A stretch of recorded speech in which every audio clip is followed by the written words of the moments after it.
अस्सलाम वालेकुम नाज़रीन। साउथ अफ्रीका चलेंगे, मैडम हमारे साथ हैं और इनकी कल ईद थी। आज इनसे बातचीत करेंगे पाकिस्तान की मौजूदा सूरत हाल पे। जी अस्सलाम वालेकुम। वालेकुम अस्सलाम। हाँ जी, कैसी रही ईद आप लोगों की वहाँ पे?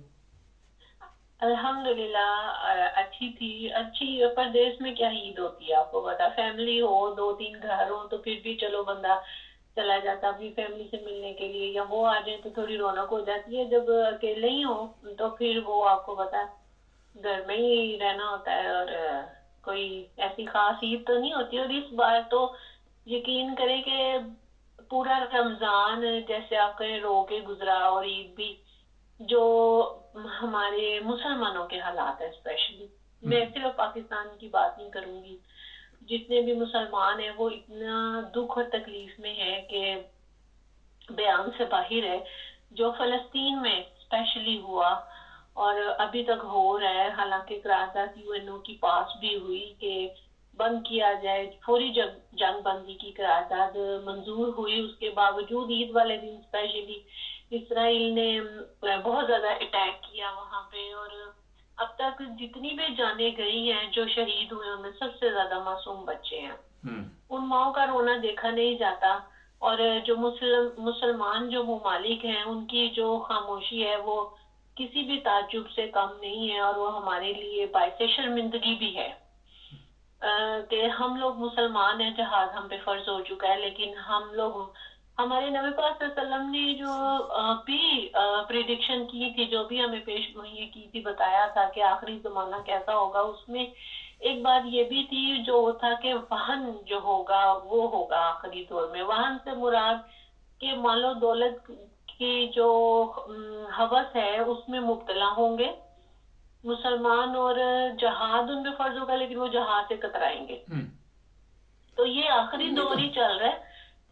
जो है क्यामत की निशानियां हैं कि हम लोगों पे जहाज फर्ज है, लेकिन हम लोग मुंह मोड़ के बैठे हुए हैं। जैसे एक सिनेमा में फिल्म जारी होती है और हम लोग एंजॉय कर रहे होते हैं, हम लोग बिल्कुल ऐसे ही जो दूसरे मुसलमान शहीद हो रहे हैं, हम उनकी जो मौत है उसको एंजॉय कर रहे हैं, देखे कि ठीक है वही मर रहे हैं ना, हम लोग तो नहीं मर रहे, हम लोग तो सुकून से बैठे हुए हैं। लेकिन वो अरशद शहीद की मुझे एक बात बहुत अच्छे से याद आ रही है। वो कह रहे थे कि ये जो आग है ना, ये आज एक घर में है या दो घरों में है, तो आप ये ना कहें कि ये सिर्फ उन्हीं के घर में है, ये कल को हमारे घरों में भी पहुंचेगी। हम्म। तो आप देख लीजिए कि आज अगर हम यहाँ पर बैठे हुए हैं सुकून से, या हमें इस किस्म के मसाइल नहीं है, तो हम ये नहीं कह सकते कि हम पे ये वक्त नहीं आएगा। हम्म। कल हम पे भी ये वक्त आएगा, तो फिर हम किसको बुलाएंगे? हम्म। हमारी मदद को भी कोई नहीं आएगा। अब देखिए, अच्छा हुक्मरान वो होता है जो, ये नहीं होता अच्छा हुक्मरान की खुसूसियात ये नहीं होती कि वो तहज्जुद पढ़ता है, नमाज पढ़ता है, वो रोजे रखता है, या फिर वो काबा में जाकर अपने हाथों से दरवाजे खोलता है, या फिर वो मदीना में जाके नंगे पाँव फिरता है। ये अच्छा जो है मुझे खुसूसियात नहीं लगती है किसी भी हुक्मरान की।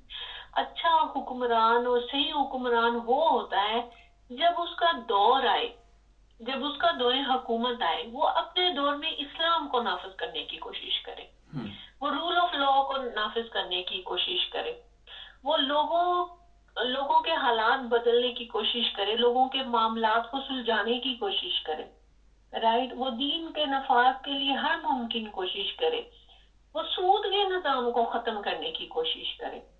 ठीक, ये होते हैं अच्छे जो होते हैं ना हुक्मरान। और भी इनकी खुसूसियात होती हैं, जैसे कि आप कह सकते हैं कि कश्मीर का मसला है वो उठाया जाए, और उसके बाद फलस्तीन के मुसलमानों की आवाज मैडम सुनी जाए। यहाँ पे ये मैं सवाल एक करता हूँ, क्योंकि मैं ये पूछूंगा, कश्मीर का मसला, फ़लस्तीन का मसला, हमारे तो पाकिस्तान के अपने मसले आज तक हल नहीं हुए, तो हम कहाँ किसी के मसले हल कर सकते हैं? मुख्तसर जवाब दीजिएगा जरा। देखिए देखिए, मैंने आपको अच्छे हुक्मरान की खुसूसियात नहीं, भी कौन बताई सा, हैं। कोई जब कोई अच्छा अच्छा हुक्म, हुक्मरान बताइए ना, कि कौन सा जी आजकल अच्छा जो हुक्मरान ही है। मैं आपको, जी मैं वही आपको बताने लगी हूँ। जो अच्छा हुक्मरान होगा, जैसे मैंने आपको शुरू स्टार्ट में उसकी खुसूसियात बताई कि वो इस्लाम का निफाज करे, सूद का सिस्टम खत्म करे जो कि अल्लाह से खुली जंग है। तो जब वो ये करेगा तो वो ऑटोमेटिकली, अब پرامن ہوگا. جب اس کا اپنا ملک پرامن ہوگا تو وہ دوسری طرف بھی نظر ڈالے گا. رائٹ. تو اچھا جو حکمران ہوتا ہے اس کی یہ نہیں خصوصیات ہوتی آپ مکہ چلے جائیں وہاں پہ جا کر یہ تو آپ ٹھیک ہے مگر خانہ اچھا کعبہ کے دروازے کھولیں. ابھی دیکھیں ابھی ہمارے یہ جو حکمران جو گھس بیٹھی ہیں پورا ٹبر لے کے گئے ہیں خانہ کعبہ کے اندر سے چکر لگا کے آئے ہیں. پھر بات وہی آ جاتی ہے نا کہ دروازہ چاہے عدالت کا ہو یا کعبہ کا ہو طاقتوروں کا ہی کھلتا ہے. یہ تو غلط بات ہے نا. اس نہیں، طرح میرا نہیں ہونا سوال چاہیے. وہیں پہ ہی جو ہے کہ پاکستان کس طرح سود سے بچ سکتا ہے جبکہ ہمارا تو ملک ہی سود پہ چل رہا ہے. تو ہم کس طرح سود سے نکل سکتے ہیں؟ کہاں سے آئے گا اچھا حکمران؟ کہاں سے کوئی ایسا بندہ آئے گا جو آ کے سب کچھ بتائے گا اسلامی قوانین کیا ہے، اسلام کیا ہے؟ آپ کو تو کوئی مسلمان ملک بھی نظر ہم نہیں آ لوگ رہا. ہم لوگ اگر آواز اٹھائیں گے تو ہو سکتا ہے ہم لوگ سب لوگ چیخیں چلائیں، ہم لوگ پیٹیں جا کے، ان کی جانوں کو روئے جا کے. یہ جو بیٹھے ہوئے ہو سکتا ہے ان کے دل میں کو خدا کا خوف آ جائے اور یہ تھوڑا کچھ بدل ہی جائے جو ابھی گھس بیٹھیے بیٹھے ہوئے. نہیں، یہ مقصد ہمارا ان باتوں کو کرنے کا یا بات کرنے کا مقصد یہی ہوتا ہے کہ ہماری بات کسی طریقے سے ان لوگوں تک پہنچے. شاید ہماری بات کوئی ان کے دل کے اوپر اثر کر جائے، یہ بدل جائے. دیکھیں صلاح الدین ایوبی نے حج نہیں کیا، عمرہ نہیں کیا. اس کا سارا کنسنٹریٹ ہوتا تھا کہ وہ جو ہے اپنا مسلمانوں کو یہودیوں کے تسلط سے آزاد کرے، غیروں کے تسلط سے ان کو آزاد کرے، عیسائیوں سے آزادی دلوائیں. اچھا ایک سوال ہے. کل وہ حج اور عمرہ کر سکتے تھے لیکن صلاح الدین ایوبی کا نام ہے، ایک تاریخ ہے ان کی اگر پڑھی جائے. اچھا یہ بڑا ایک سوال سوشل میڈیا پہ کل میرے سے پوچھا جا رہا تھا، میں نے کہا آپ سے پوچھتا ہوں. جب فلسطین کے بڑے لوگوں نے زمینیں اپنی بیچ دی اسرائیلیوں کو، یہودیوں کو، تو اب وہ کہتے ہیں جناب یہ تو ہم نے خریدی ہوئی زمینیں، تو اس میں کوئی زمین خرید لے تو وہ واپس لے سکتے ہیں پھر چھین کے؟ اس کی تو کافی ہسٹری ہے، صرف زمینیں بیچنے کا ہی تعلق نہیں ہے اس سے.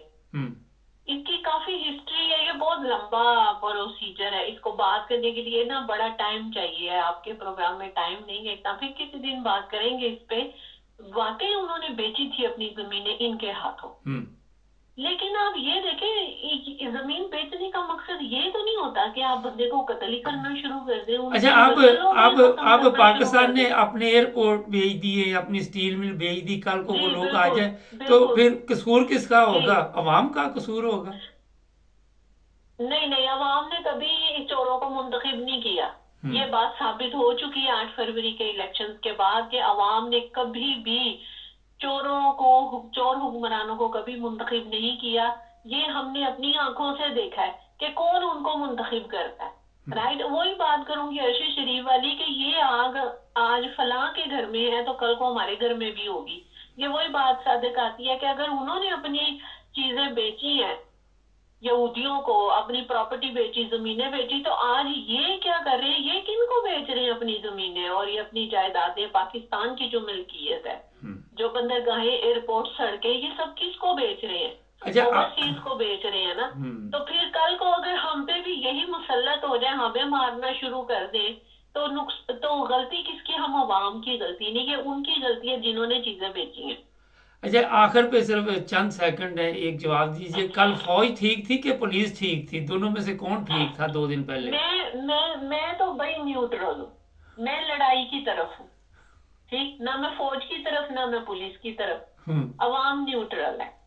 ٹھیک، ہونا نہیں چاہیے تھا. یہ دونوں ادارے پاکستان کے ادارے ہیں، عوام کی حفاظت کے ہیں. اگر یہ آپس میں لڑ پڑے ہیں تو یہ بہت غلط ہوا. میں اس بات کی مذمت کرتی ہوں، ایسے نہیں ہونا چاہیے. چلیں بہت شکریہ آپ کا، تھینک یو. جی ناظرین، باتیں زبردست. سب سے بڑا مسئلہ عمل. دیکھتے ہیں کہاں تک عمل ہوتا ہے. جڑے رہے ہمارے ساتھ.